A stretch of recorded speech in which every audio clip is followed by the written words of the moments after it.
Georgia election audits begin tomorrow morning. Nearly 5 million votes retallied by hand. It is the largest effort of its kind in U.S. history. Yeah, here we go. And state officials want it finished by midnight next Wednesday.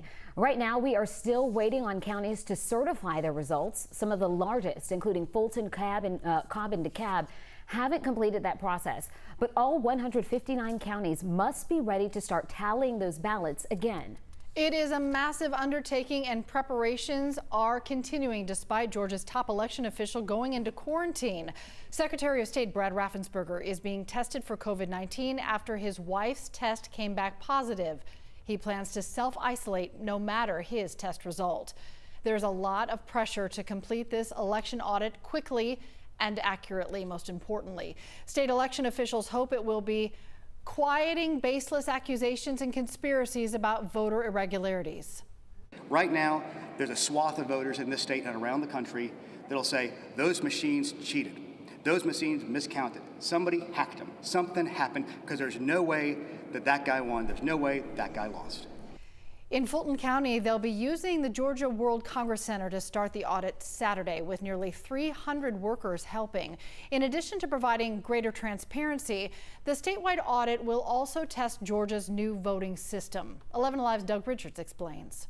The state says technically the upcoming hand count of the state's nearly 5 million presidential ballots is an audit and not a recount. An audit of the election is required by the same law that directed the state to implement a new voting system this year, with voting machines that produce paper ballots with QR codes. The audit is designed to make sure the QR codes match the intentions of the voters. The state is hoping counties will stream their audits online because the issue is getting national scrutiny. Georgia counties will bear the cost of the audit, though the state is looking for financial aid.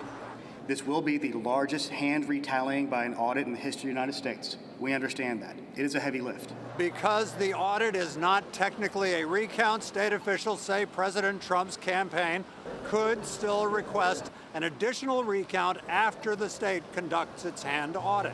Asked about that, Sterling said he hopes that common sense will prevail among Trump campaign officials after they see the results of the audit. All right, we will see how it plays out, Doug. Thank you. One of the big holdups in getting election results done quickly was the huge number of absentee ballots because of the pandemic. So the Secretary of State's office says that's where they are beginning with this audit. Absentee ballots take longer because they have the most human interaction. They're hand marked by the voter. Then a panel of 3 people reviews ballots the machines could not process as part of adjudication. Once the audit hits ballot cast on the new voting machines, the pace expects to pick up. The state will provide updates on how many votes have been tallied, but no new results will be released until that full audit is completed.